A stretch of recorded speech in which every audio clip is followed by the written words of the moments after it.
Robinson Crusoe, adapted for English language learners at level A2 by Story Steps. Chapter 6. Learning to Farm. Weeks turned into months, and I began to understand the rhythm of life on the island. Each morning, I rose with the sun, fed my fire, drank from the stream, and thanked God for keeping me alive. My home was safe and dry, but food still worried me. The fruit near my house grew less, and I could not always hunt a goat. I needed something more lasting. One hot morning, I was sorting the bags of food I had taken from the ship.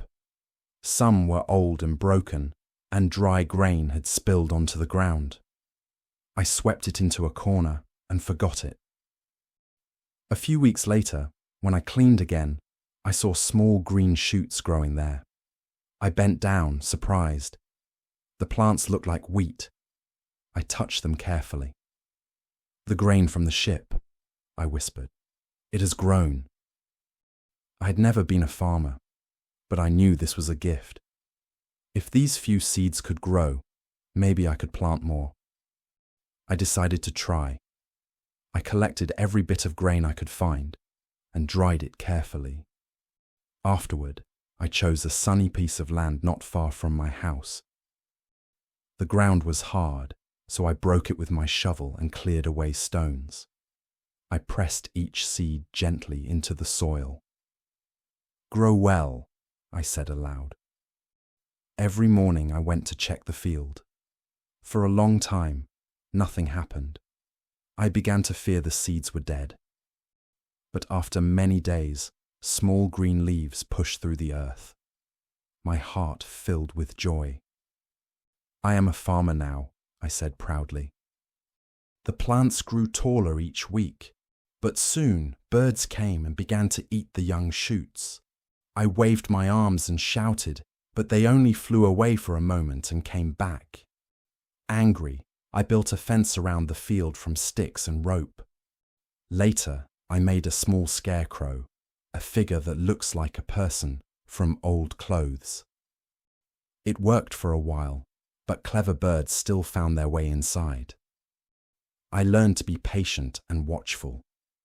Months passed, and the plants grew golden in the sun.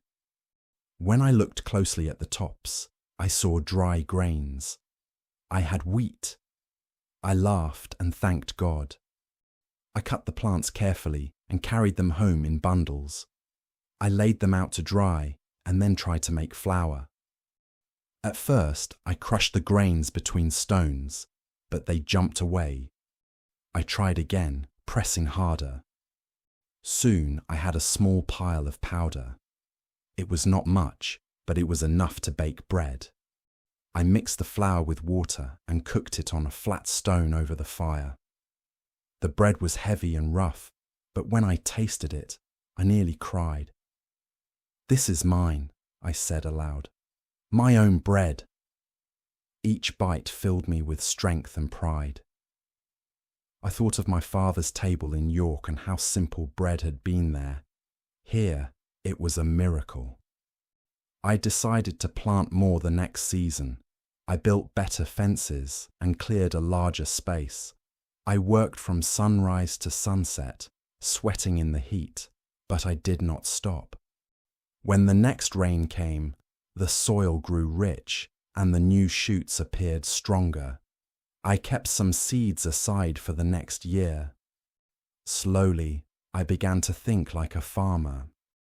But life was not all work. The days were long, and loneliness often returned. I spoke to the dog, to the fire, even to the goats I saw on the rocks. One morning, I decided to try catching a young goat alive. I built a simple trap with rope and branches near the stream. For many days, nothing happened. One morning, I heard frightened cries. I ran and found a small goat caught by its leg. It pulled hard, but I calmed it and untied the rope. I carried it home. At first, the goat kicked and tried to run. I tied it gently inside my fence and gave it water and fruit. For 2 days, it cried loudly. Then it grew quieter and began to eat. I built a small pen from sticks beside my cave. Soon, the goat followed me when I brought food. I laughed. "You and I will be friends," I said. Weeks later, I caught another goat, and then a third. I now had a small herd. I gave them grass and fresh water every morning. The dog guarded them when I worked. One day the first goat gave milk. I had never milked an animal before, and most of it spilled on the ground. The next day, I tried again and filled a small pot. The milk was warm and sweet. I drank slowly, smiling. "Now I have milk and bread," I said. "I will not starve." As the months passed, I learned many things. I dried fruit in the sun to keep it longer. I smoked meat over the fire. I built clay pots to hold water and milk. They often cracked at first, but after many tries, some became strong. I even made a few candles from goat fat so I could see inside the cave at night. Sometimes I sat outside watching the sunset over the sea. I thought of England and my family.